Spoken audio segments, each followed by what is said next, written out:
हरजी भाटी को सब ज्ञात हो गया। कुछ सेकंड के बाद हरजी भाटी उठे, बाबा को प्रणाम किया।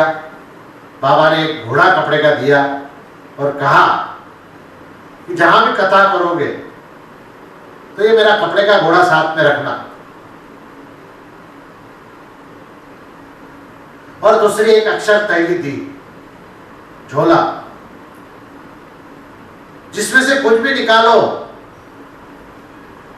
तो उस झोले में हमेशा बरकत ही बरकत। जितना रुपया निकालना चाहते हो उतना निकाल लो तो भी वापस झोला भरा है।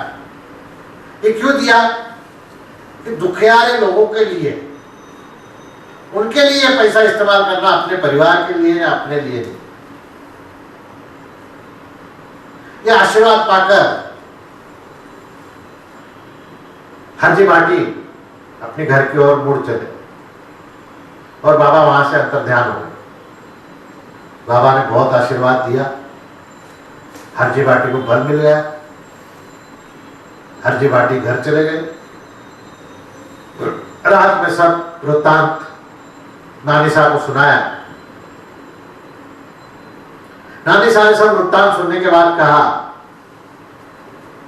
मैं धन्य हो गई, ऐसा दोहिता जो मेरे परिवार में आया जिसने 21 पीढ़ी का उद्धार कर दिया। ऐसे कम परिवार है जिनके यहां ऐसे अवतारधारी, शक्तिधारी और महान कार्य करने वाले आते हैं और 21 पीढ़ी का, 7 पीढ़ी का उद्धार करके जाते हैं। पिछली 7 पीढ़ी का उद्धार कैसे होता है मैं आपको शॉर्ट में बताता हूं। बाबा ने इनका खुद का उद्धार किया है, लेकिन पिछली पीढ़ी का करना पड़ेगा। क्यों करना पड़ेगा? क्योंकि पिछली जो पीढ़ी है वो लाइन में खड़ी है। कहां खड़ी है? जैसे मंदिर में लाइन लगती है दर्शन के लिए, और लाइन में खड़ी है। और मुझे भी दर्शन करने के लिए बाबा ने बुलाया है। मैं भी स्वयं वहां दर्शन करने जा रहा हूं। तो मेरे साथ जो पहले आगे खड़े हैं मेरे पीढ़ी वाले, जब तक वो अंदर दर्शन के लिए नहीं घुस सकते तब तक मेरा नंबर नहीं आ सकता। इसलिए अपने आप ही वो 7 पीढ़ी का उद्धार होता है। होता ही नहीं होता। फिर मेरा नंबर लगेगा, फिर वर्तमान 7 पीढ़ी और भविष्य की 7 पीढ़ी।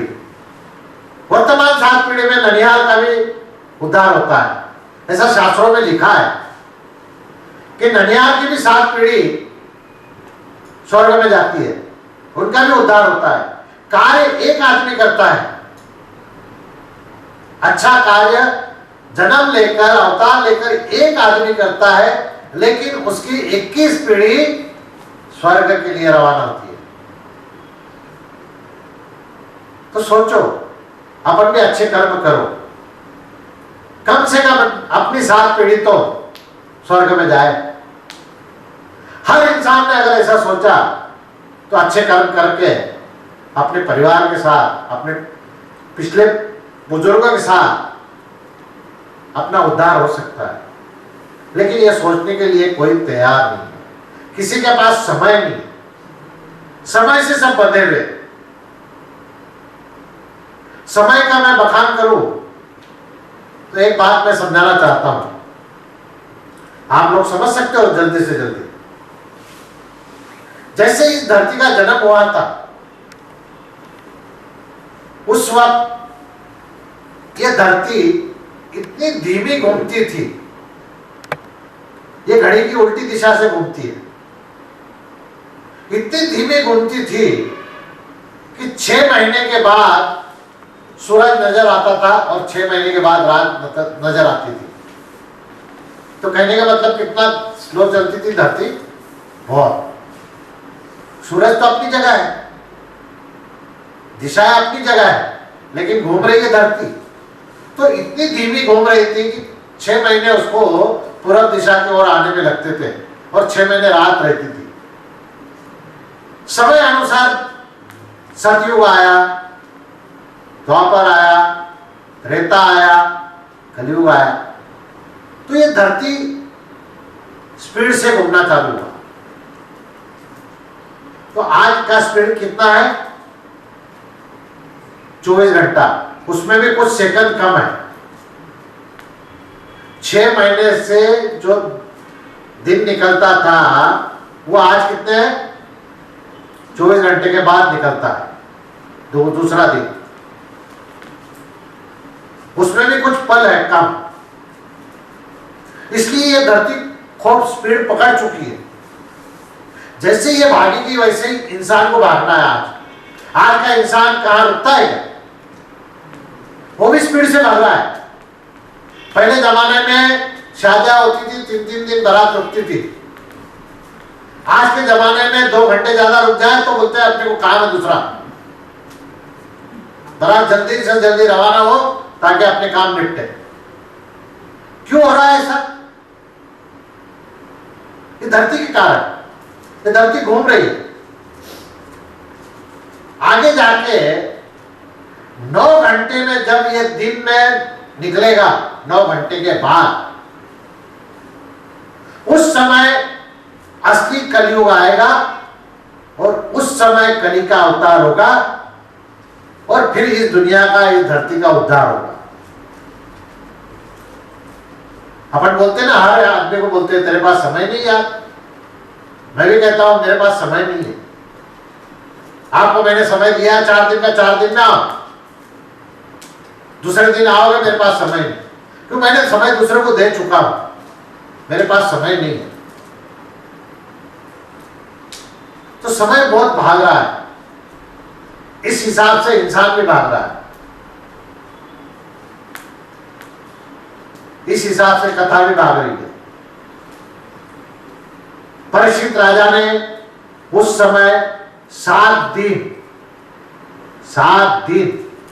2400 घंटे, उसमें से कोई मिनट या सेकंड नहीं निकाले, 7 दिन तक पूरी कथा कही, तब ये कथा पूरी हुई। आज 7 दिन कथा कहते हैं, अपन सुनते हो कथा,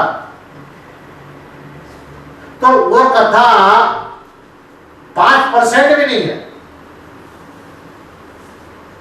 कितनी? 7 दिन में 5% भी कथा नहीं कही जाती भागवत की। उस समय का 7 दिन बोले तो क्या था?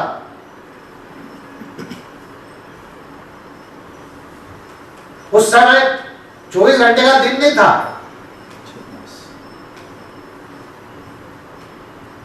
उस समय 60 घंटे का एक दिन था। 60 घंटा। 5 दिन के बाद सूरज निकलना, ऐसा समझो। समय बहुत था, आज समय नहीं है। तो उसका कारण यही है।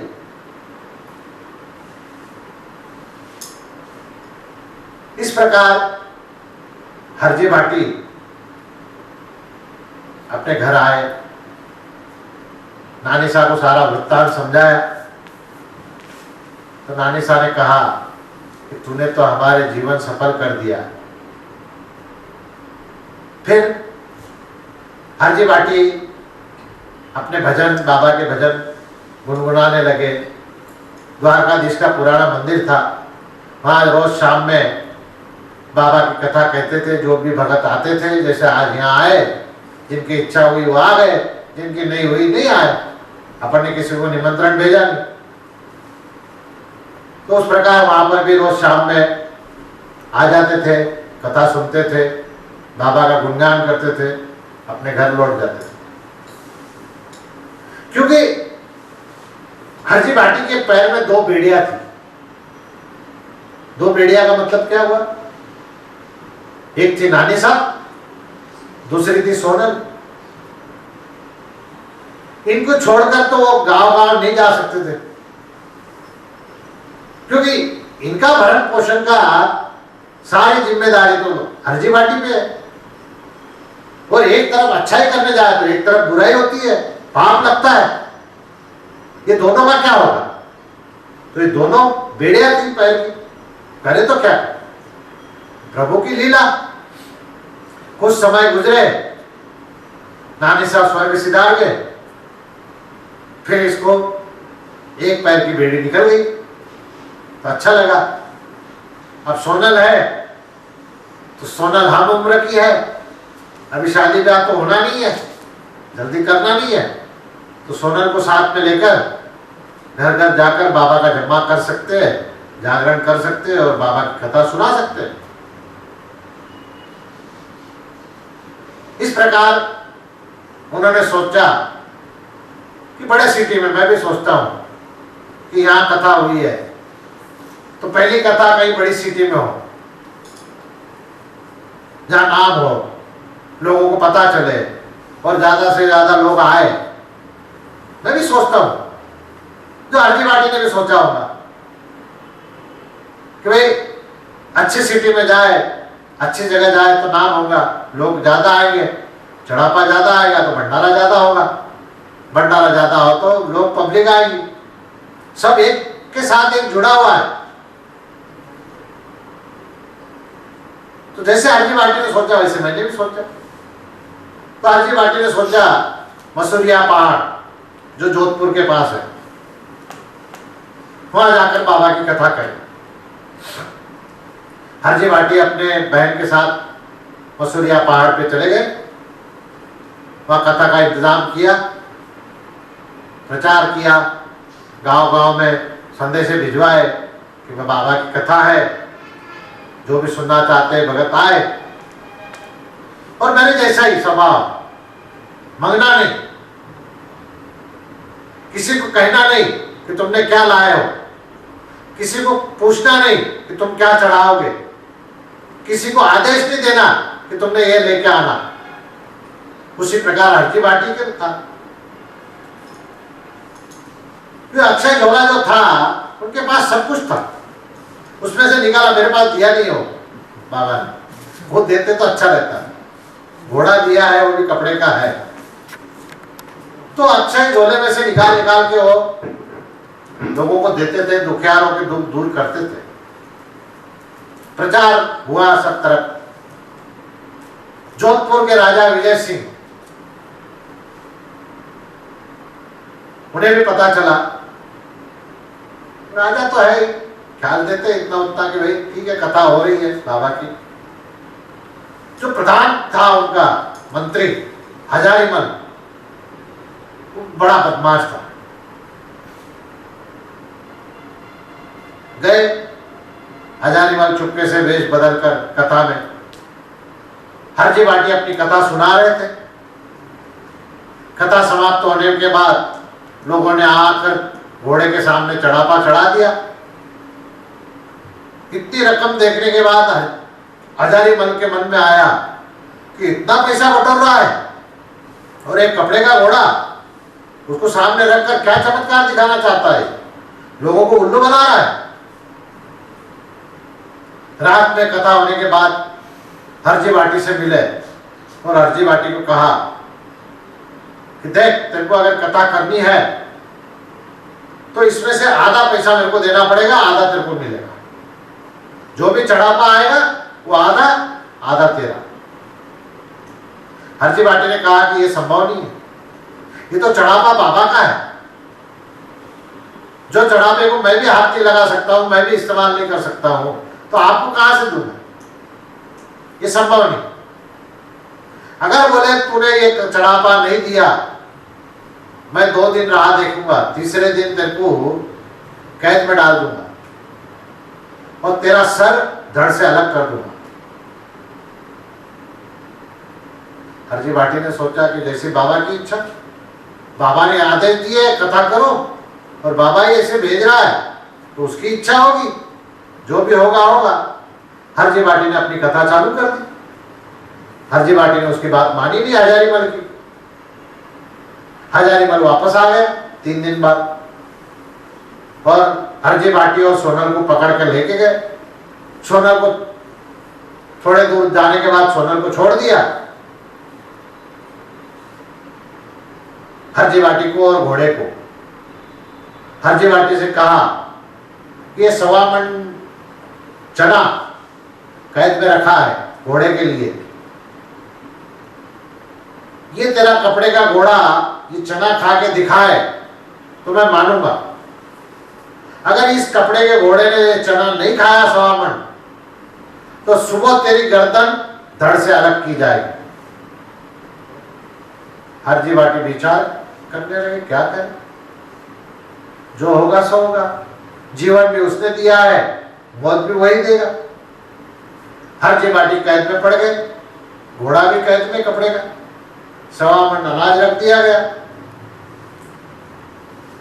रात में हरजी बाटी अपना बाबा का भजन कर रहे, बाबा को पुकार रहे, बाबा को बुला रहे कि आओ इस दुखियारों को दुख से दूर करो और कैद से निकालो बाहर।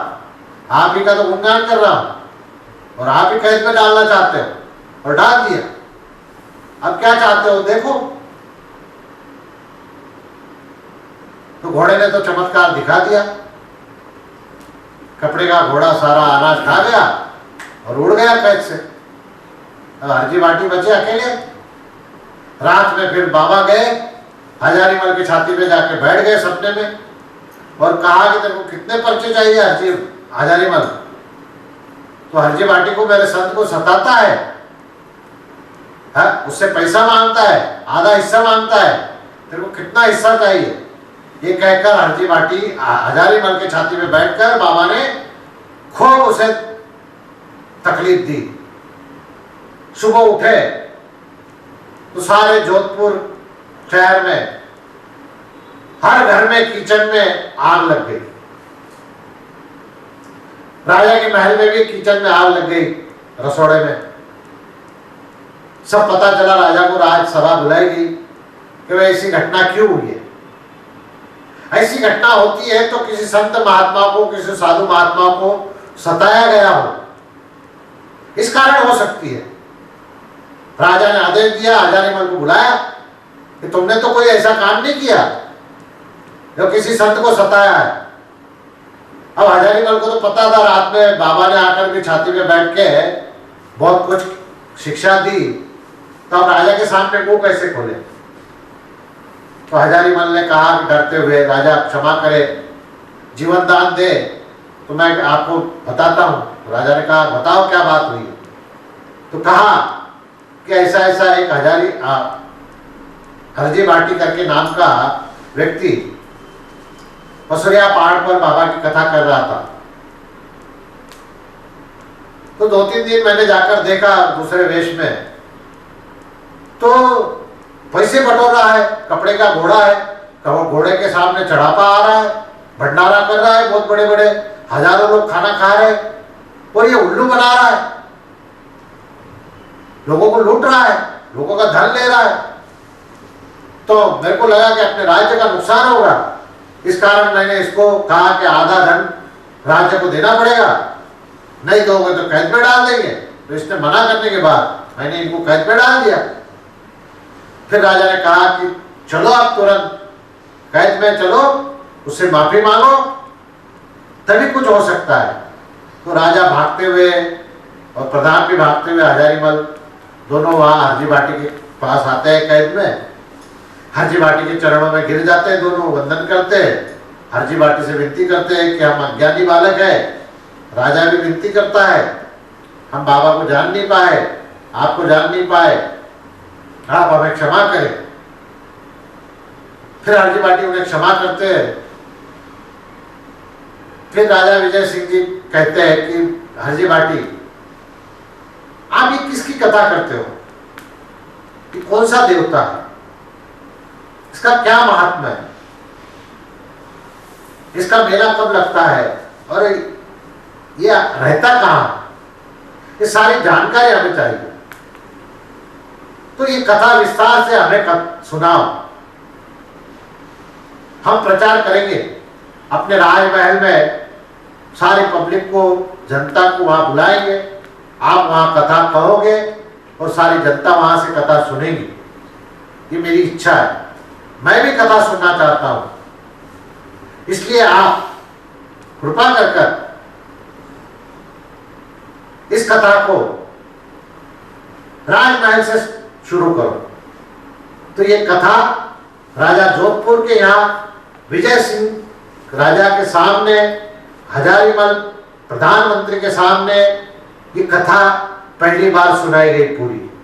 और वहां से जो कथा चालू हुई तो आज तक अलग अलग लोग अलग अलग अपनी भाषा में अपने तरीके से अपने श्रृंगार सजाकर बाबा के कथा को सुनाते हैं। कोई कथा कैसी सुनाता है, कोई कथा कैसी सुनाता है। अब हम बम्बई गए थे, वो व्यक्ति भी सीरियल बनाना चाहता है, तो उसने सुनाया कि भाई मैं भी सीरियल बनाना चाहता हूं। मैं बोला ठीक है, मैं भी बनाना चाहता हूं, आप आकर मिलो। वो आकर मिला मुझे, उसने मेरे से कुछ सवाल किए, मैंने उससे कुछ सवाल किए। तो उसने बातों बातों में कहा कि मैंने ऐसी कथा बनाई है कि लोग भौचक के रह जाएंगे। बोले बाबा का अवतार तो बोले हनुमान जी के यहां हुआ ही नहीं। बोला बहुत बड़ी बात है, फिर कहां हुआ? बोले हनुमान जी के यहां नहीं होता, हनुमान जी का जो नौकर था उनके यहां द्वारकाधीश का अवतार हुआ है। बोला अच्छी बात है। तो हर इंसान कहीं से कुछ मिल जाता है, उसी को पकड़कर चलते हैं। तो ये सत्य कथा नहीं है, इसका प्रमाण नहीं है। ये सत्य कथा इतनी जरूर है कि कलयुग में अवतार लिया है, पर हर इंसान ने अपने अपने ढंग से उसको सजाकर प्रस्तुत किया है। तो मैंने भी कई किताबें पढ़ने के बाद सारांश निकाला, उसका रस निकाला और देखा कि ये कथा कैसे बन सकती है। कुछ प्रॉब्लम मेरे को भी आई, कुछ घटना ऐसी भी सामने आई कि इस घटना के टाइम बाबा वहां मौजूद थे या नहीं थे, इस घटना के टाइम ये इंसान वहां था या नहीं था, ये घटना सत्य है या असत्य है, या ये मनगढ़ंत कहानी है। ऐसे कुछ सवाल हमारे सामने भी आए जो कथा में है। कुछ ऐसे दृश्य है, कुछ ऐसी घटनाएं है जो इस कथा से या बाबा से कोई लेना देना नहीं है, लेकिन उसमें डाली गई है, वो अपनी अपनी कल्पना से डाली है। तो ये बातें पूछने के लिए बालगुरु मेरे साथ में थे, तब हमने बाबा से पूछा था। बहुत सी घटनाएं ऐसी है जो कथा में आई है, तो बहुत सी बातें बाबा ने हमको क्लियर करके बताई कि ऐसी घटनाएं कुछ हुई नहीं है। जो मैं बता रहा हूं वो घटना आप लिखो और उस घटना के मुताबिक चलो।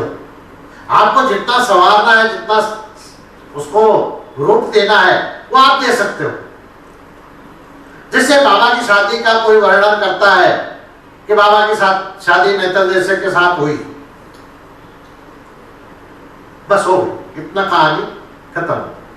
कोई बड़ा चढ़ा के कहता है कि बाबा की बारात ऐसे निकली थी, बारातियों में इतने लोग थे, बाबा घोड़े पे चढ़े थे, बाबा का श्रृंगार इतना अच्छा था, बाबा को बारात ले जाने में 3 दिन लगे, बारात वहां 3 दिन रुकी, बाबा ने चिड़िया उड़ाई, फिर बाबा ने सासू जी को पर्चा दिया, फिर साली को पर्चा दिया, फिर अपने पत्नी को पर्चा दिया। तो ऐसी लंबी कहानी बनाकर भी बता सकते हैं, कोई शॉर्ट में भी बता सकता है।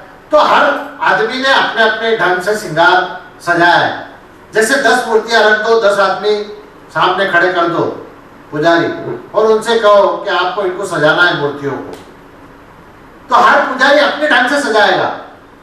10 पुजारी है जो एक जैसे नहीं सजाएगा मूर्तियों को, किसी न किसी में कुछ न कुछ कमियां होगी। कोई नीले वस्त्र पहनाएगा तो कोई काले वस्त्र पहनाएगा, कोई लाल वस्त्र पहनाएगा, कोई हाथ में भाला देगा तो कोई नहीं देगा, कोई शंख चक्र पदा देगा। तो इस प्रकार अपनी अपनी भावना है, अपनी भावना से सजाना है। तो इस प्रकार हरजी भाटी ने भी अपनी भावना से श्रृंगार करके कथा को समझाया। लेकिन यह कथा कहीं लिखित में नहीं है, ना ही हरजी भाटी ने लिखा है, इसका प्रमाण कुछ नहीं है। जो भी अगर कोई प्रमाण मांगेगा तो इसका प्रमाण मिलना नहीं। हाँ, कुछ गलतियां हमसे होती है इस कथा में, किसी के द्वारा किसी का मन दुखता है हमारे द्वारा बोलने से, तो हम उससे क्षमा चाहते हैं, हम क्षमा के पात्र हैं, हमें क्षमा करना, उनका मन दुखा होगा इसलिए। लेकिन हमने जो रखा है ये सत्य घटना है, इसको आप ठुकरा नहीं सकते। बाबा ने अवतार लिया था, द्वारकाधीश ने अवतार लिया था, ये सत्य है। परिचय दिए थे, ये भी बात सत्य है। इसका प्रमाण कुछ है, लेकिन वो परिवार से संबंधित है, बाबा से संबंधित नहीं।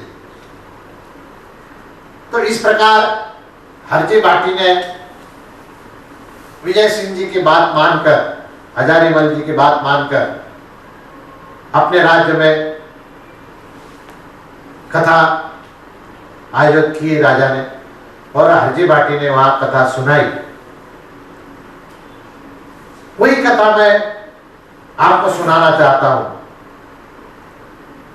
अब अपन सही स्थान पे पहुंचे हैं। ये हरजी भाटी सुना रहे हैं। आज तक अपन ने जमने में देखा है कि बाबा का जन्म, परण और समाधि। समाधि तो बहुत कम लोग सुनाते हैं, लेकिन ज्यादा कर जन्म बताते हैं। बाबा का घोड़लिया का पर्चा बताते हैं और भैरव राक्षस का, और उसके बाद शादी। इसमें पूरा जम्मा हो जाता है। पूरी कथा जम्मे में हो नहीं सकती और कोई सुना नहीं सकता। इस कथा को कम से कम 4 दिन, ज्यादा से ज्यादा 7 दिन लगते हैं। तो ये जो कथा अब सुनाएंगे, अब ऐसा मानकर चलो कि हरजी भाटी सामने बैठे हैं। मैं मतलब हरजी भाटी, मेरे में हरजी भाटी विराजमान हो गए। मैं बाबा की कथा सुना रहा हूं और आप सब भक्त लोग बाबा की कथा। हरजी भाटी ने बाबा की पूजा पाठ की, जैसे हमारे पंडित जी ने आज सुबह पूजा पाठ की। यजमान को पूजा में बैठाया गया, संकल्प छुड़वाया गया। इसी प्रकार राजा विजय सिंह जी का भी संकल्प छुड़ाया और राजा ने संकल्प छोड़ा, और 7 दिन तक कथा चली। 7 दिन तक भंडारा चला विजय सिंह जी के यहाँ, और हरजी भाटी ने अपनी कथा आरंभ की। बोलो राम सा पीर की जय।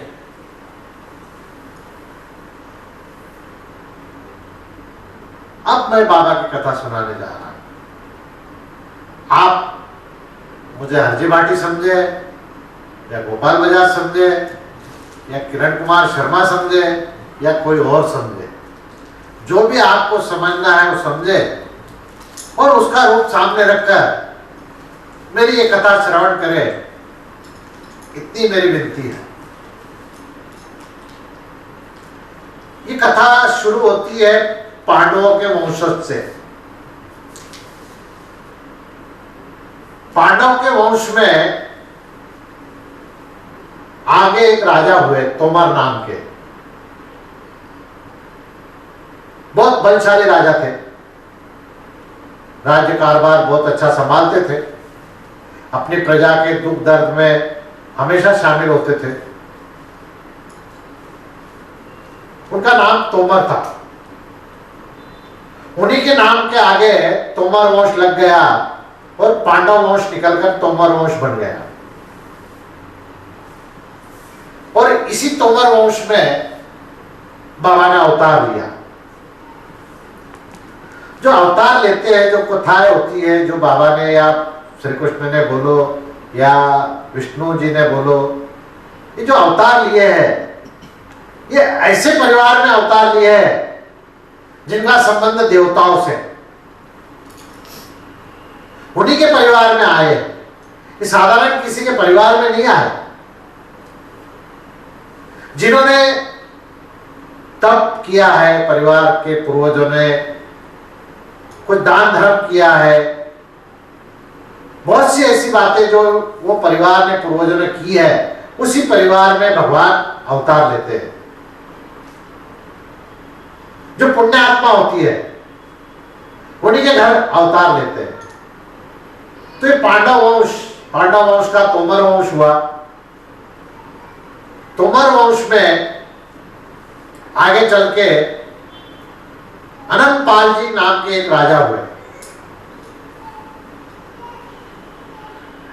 आनंदपाल जी के एक छोटे भाई थे रणसिंह जी।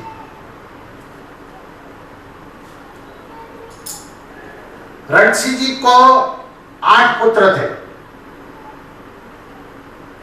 और आनंदपाल जी राज्य कर रहे थे दिल्ली पे। दिल्ली देखो पहले से इतिहास बताती है, दिल्ली सबकी चाहत रही है। आज भी बहुत से ऐसे लोग हैं जैसे दिल्ली को पाना चाहते हैं। केजरीवाल,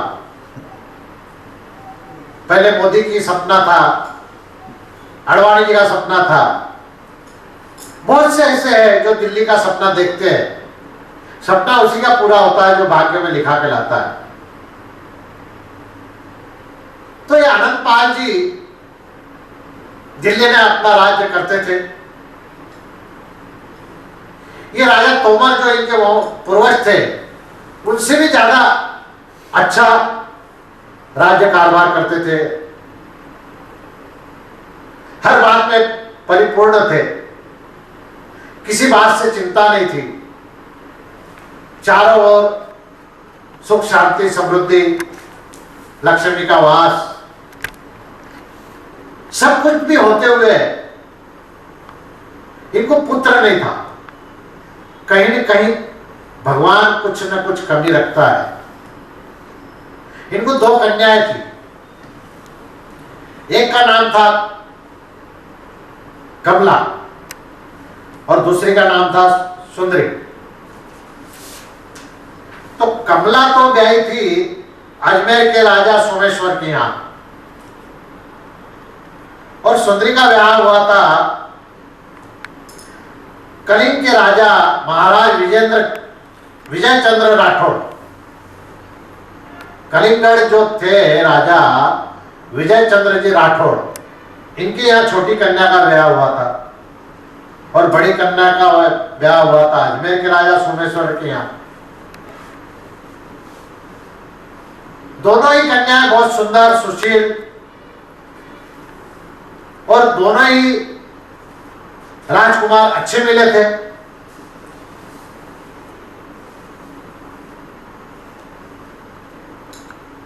आनंदपाल जी को इस बात का दुख नहीं था कि पुत्र नहीं है। उन्हें लगता था कि अपने भाई को 8 पुत्र है, किसी एक को गादी सौंप दे। लेकिन विधाता को कुछ और मंजूर था। मैंने अभी अभी कहा कि जो भाग्य लाता है वही दिल्ली के राज्य गादी पर बैठ सकता है, अन्यथा कोई नहीं बैठ सकता।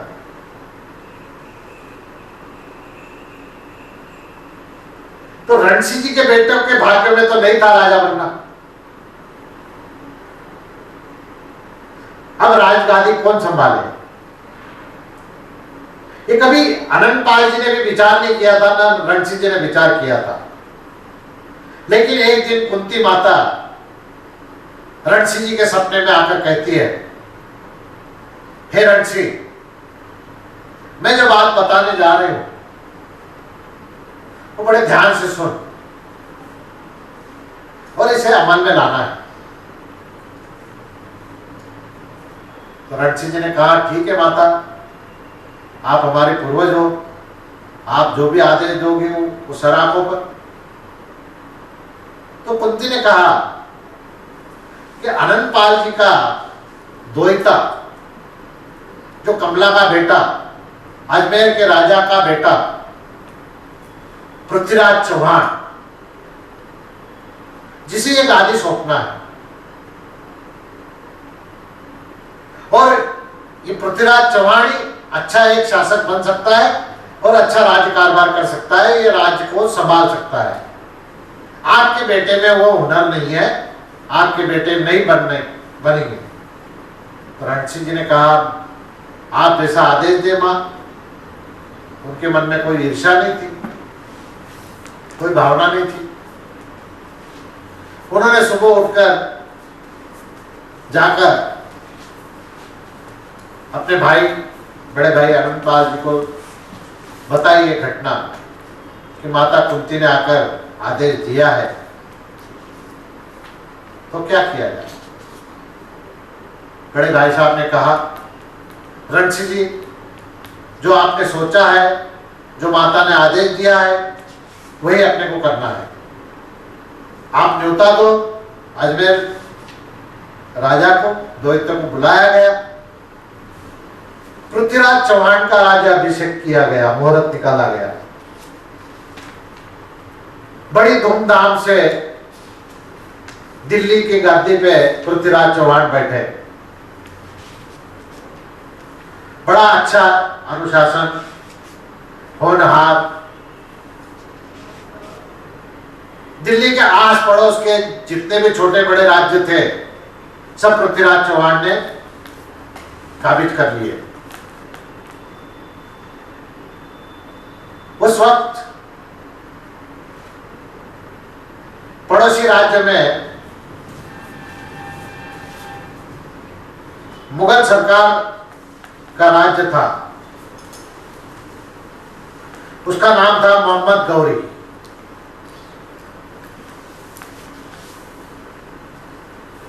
मोहम्मद गौरी चाहता था कि दिल्ली के गादी पर मैं विराजमान हूं।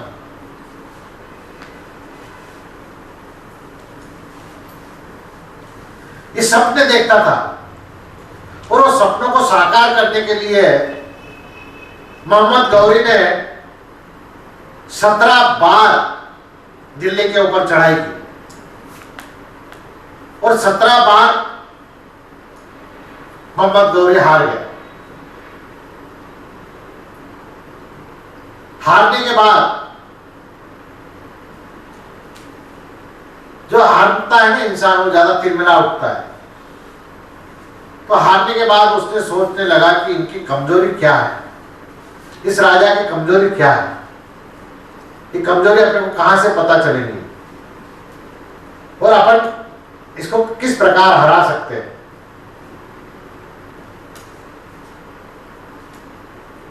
इस बात की खबर लेने के लिए निजी जासूस भेजे गए। उन्होंने खबर लाकर दी कि पृथ्वीराज चौहान के जो मौसेरे बेटे भाई है, कलिंगड़ के राजा विजय चंद्र जी के बेटे, इनका और पृथ्वीराज का कुछ अनबन है, ये जाते आते नहीं है। संभव है? क्यों संभव है? आनंद पाल जी ने पृथ्वीराज चौहान को, एक द्वैत्य को पूरा राजकारभार सौंप दिया था, दूसरे द्वैत्य को कुछ भी नहीं दिया था। ये मन में ईर्ष्या थी इंसान के। ये ईर्ष्या उसे सता रही थी कि नानो शाह ने पृथ्वीराज को ही दिया, मुझे नहीं दिया, जबकि दोनों बेटियां उन्हीं की है। ये तो भाग्य में लिखा है तो मिलता है, किसी कहने से या किसी के बताने से नहीं मिलता है। ये ईर्ष्या सता रही थी। इस बात की खबर मोहम्मद गौरी को चली। मोहम्मद गौरी ने मौसेरे भाई के साथ मिलना चाहा। मौसेरे भाई के साथ मिलाप हुआ और योजना बनाई गई पृथ्वीराज चौहान को किस प्रकार से हराया जाए। उस योजना के मुताबिक 18वीं बार जब मोहम्मद गौरी ने आक्रमण किया दिल्ली पर, तो उसमें विजय प्राप्त हुई मोहम्मद गौरी को। ये विजय कैसे प्राप्त हुई? बहनी के कारण। इस सहजता से विजय प्राप्त नहीं हुई, छल कपट द्वारा विजय प्राप्त हुई है। ये विजय प्राप्त होने के बाद पृथ्वीराज चौहान को कैद किया जाता है। 17 बार हारा हुआ इंसान नोच नोच कर बदला लेना चाहता है। तो पृथ्वीराज चौहान की दोनों आंखों में गरम सरिया करके डाली गई। पहले तो आंखें फोड़ दी गई उसकी, पृथ्वीराज चौहान की।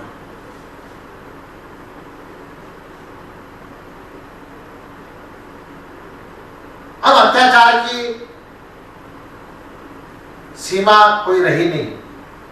कितना अत्याचार करना, रोज तो पृथ्वीराज को सताया जाता था, आंखें भी फोड़ दी।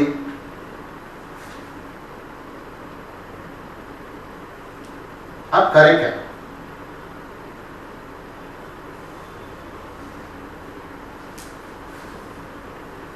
इधर जो राजा के पृथ्वीराज चौहान के दरबार में जो कवि थे, उसका नाम ढूंढा तो जरा बताना नाम। चंद्रबरदाई। हाँ? चंद्रबरदाई। चंद्रबरदाई। चंद्रबरदाई। चंद्रबरदाई। चंद्रबरदाई। चंद्रबरदाई। चंद्रबरदाई नाम का एक राजकवि था, जिसको ये पता चला कि राजा को कैद करके उसके आंखें फोड़ी गई। बहुत दर्द हुआ। वो मोहम्मद गौरी से बदला लेना चाहता था, उनसे जाके मिला। वो राजा के बारे में उल्टी सीधे बातें करने के बाद उसको पता है कि अपन जब राजा के विरोध में कुछ कहेंगे तो ही अपने को अपने पास रखेगा, नहीं तो अपने पास नहीं आने देगा। तो पृथ्वीराज चौहान के विरोध में कुछ बातें कही और कहा मोहम्मद गौरी से कि अभी भी तुम उसको कमजोर इतना मत समझो, दोनों आंखें जाने के बाद भी वो निशाना सही लगा सकता है। तो बोले ये असंभव है। तो बोले आप परीक्षा ले लो। बोले अगर परीक्षा में फेल हो गए तो मुझे भी मार देना और पृथ्वीराज को भी मार देना। ठीक है। राजा को लगा कि मनोरंजन भी हो जाएगा और परीक्षा भी ली जाएगी। इसलिए एक दिन तय किया गया और राज्यसभा में घोषणा कर दी कि पृथ्वीराज चौहान दोनों आंखों से अंधे होने के बाद भी सही निशाना लगाना जानते हैं। तो आज ये तमाशा देखने के लिए सारी प्रजा इकट्ठी हुई।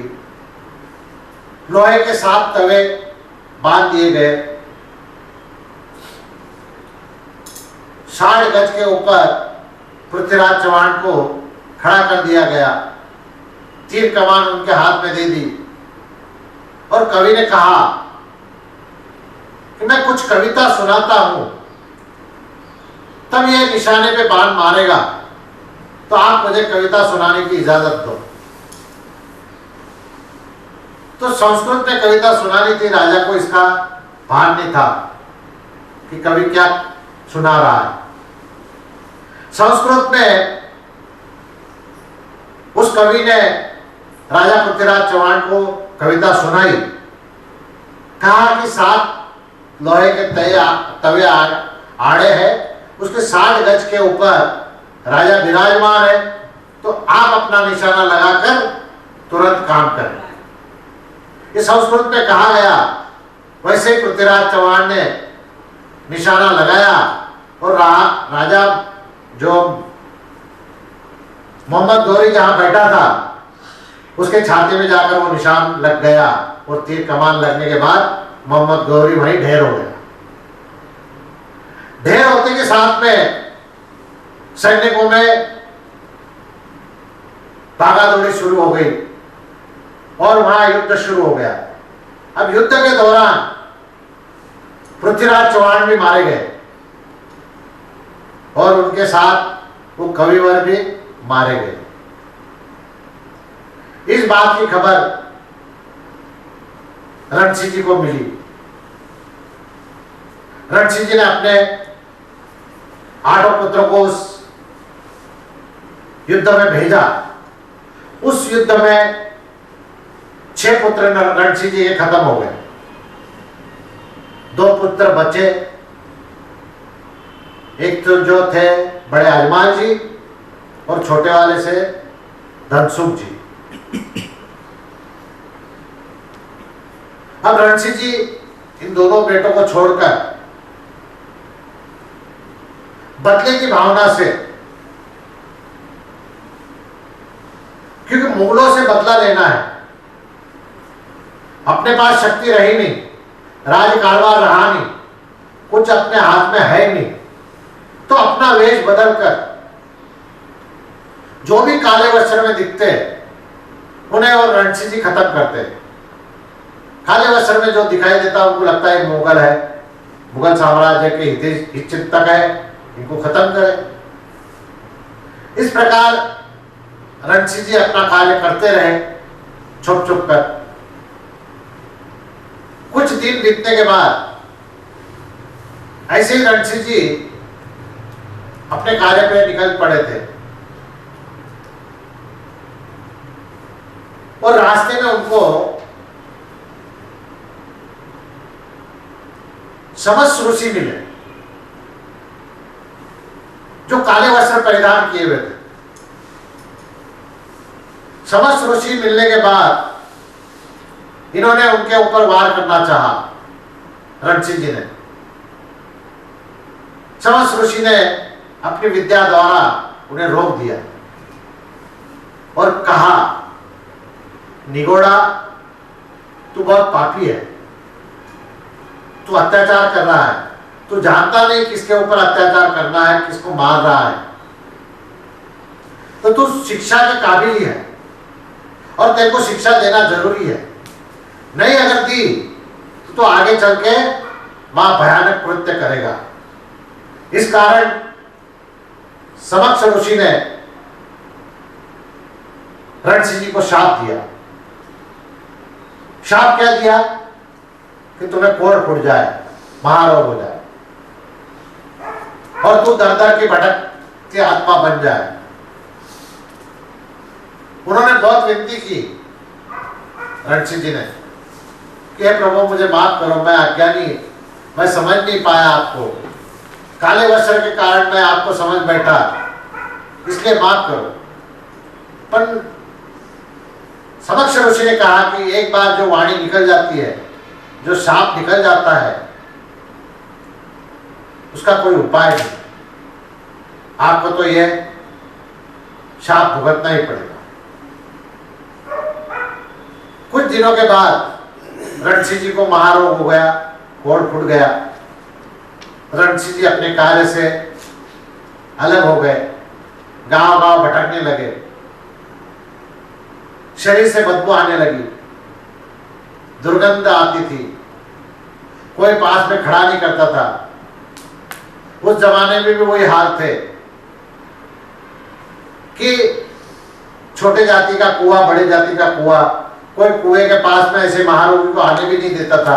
वो छोटी जाति रहो या बड़ी जाति रहो, तो प्यास बुझाने के लिए पानी भी नहीं मिलता था। इस प्रकार भटकते भटकते एक दिन एक गांव में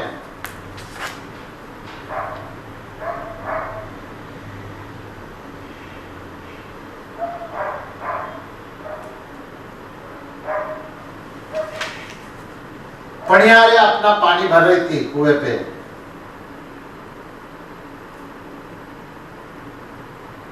तो पानी मांगने के लिए रणसिंह जी भी वहां गए। किसी ने उनकी पुकार नहीं सुनी, देखा अनदेखा करके वहां से चले जाने लगे। तो एक औरत जो थी, जो खिवट जी की औरत थी, वहां के अच्छे खिवट जी एक तपस्वी थे, ज्ञानी थे और गुरु सेवा करने वाले भगत थे। गुरु के ऊपर बहुत विश्वास, गुरु सेवा में बहुत मग्न रहते थे। सात्विक आदमी था, सात्विक परिवार था। इस कारण उनकी औरत ने जो पानी का घड़ा उठाया, उसमें से कुछ बूंदे, घड़े में से कुछ बूंदे रणसिंह जी के शरीर पर जा गिरी। जैसे ही वो बूंदे गिरी तो रणसिंह जी को बहुत अच्छा लगा, बहुत सुकून मिला। जब इतनी सी बूंदों पर इतना सुकून मिल सकता है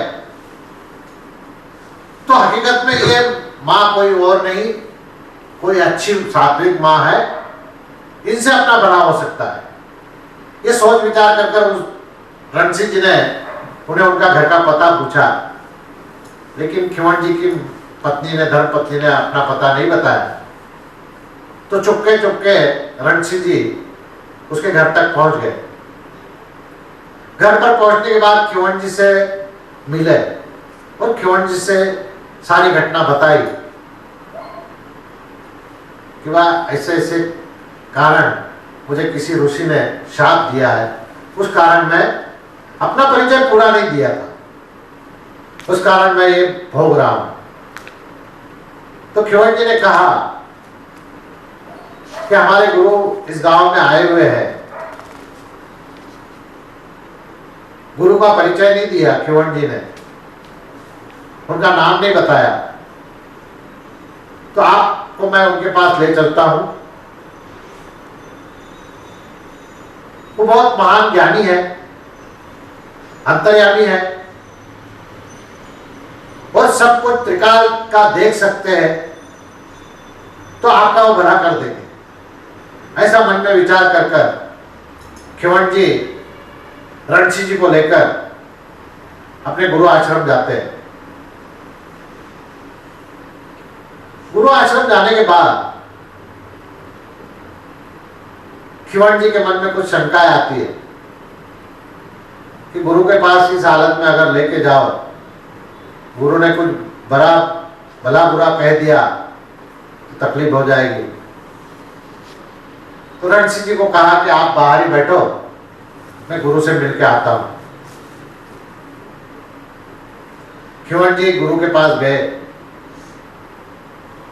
गुरु को बात बताई कि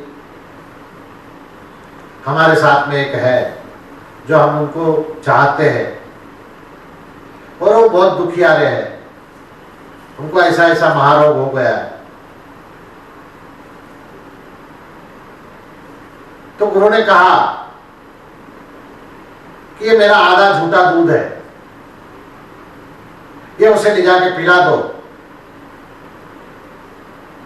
तो अच्छा हो जाएगा, लेकिन शर्त एक है, वो गुरुद्रोही नहीं होना।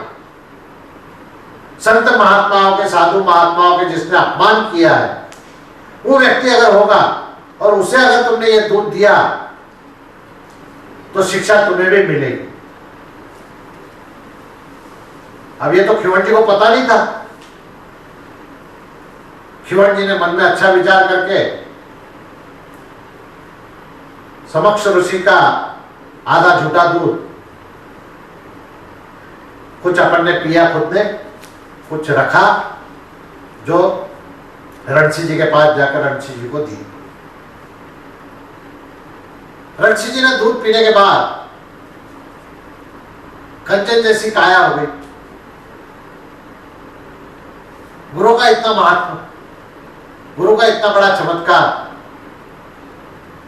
फिर दोनों को लगा कि अब गुरु के पास जाकर मिलने में अच्छा।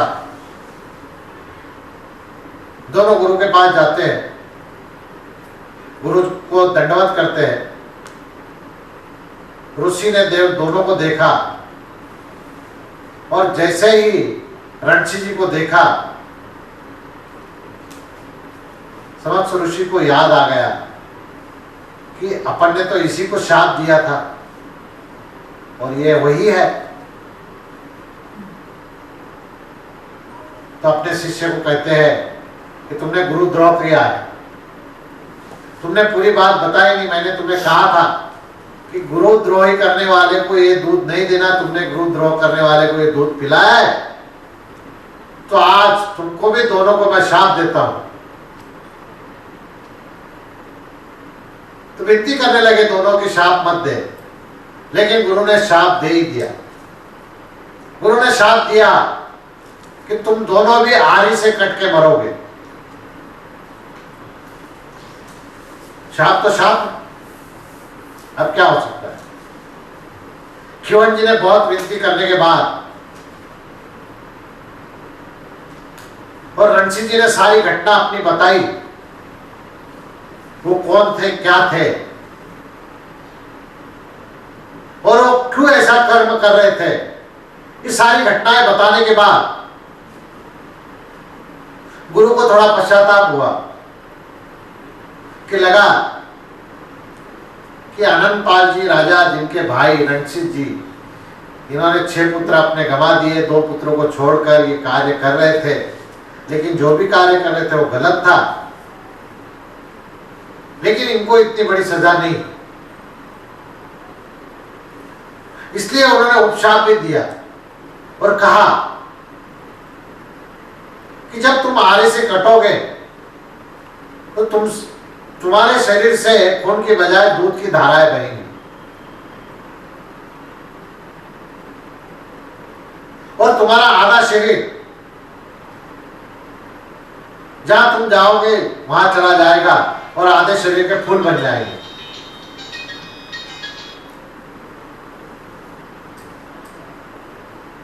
यह बात सुनने के बाद दोनों को तसल्ली हुई, दोनों अपने आश्रम में गए, अपना कार्य करते रहे। इस बात की भनक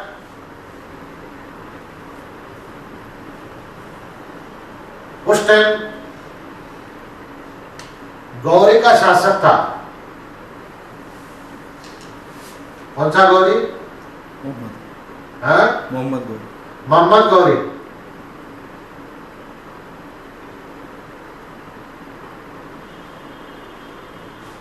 बराबर है? हाँ?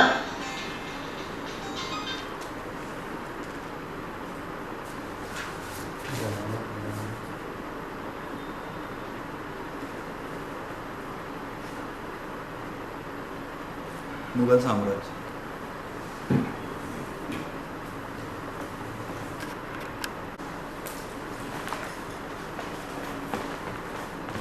उस वक्त मुगल साम्राज्य जो था,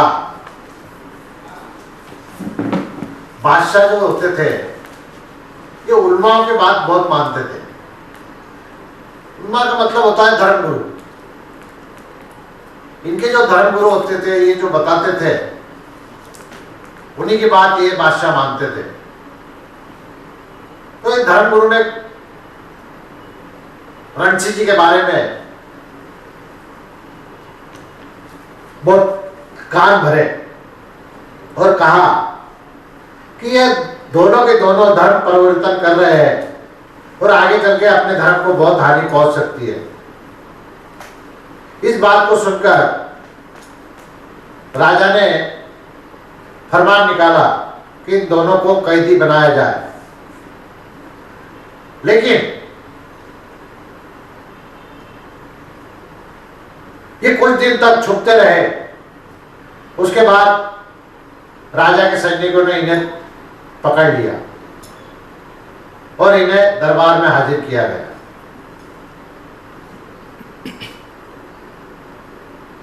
उसके बाद उलमा को सामने रखकर इनसे पूछा गया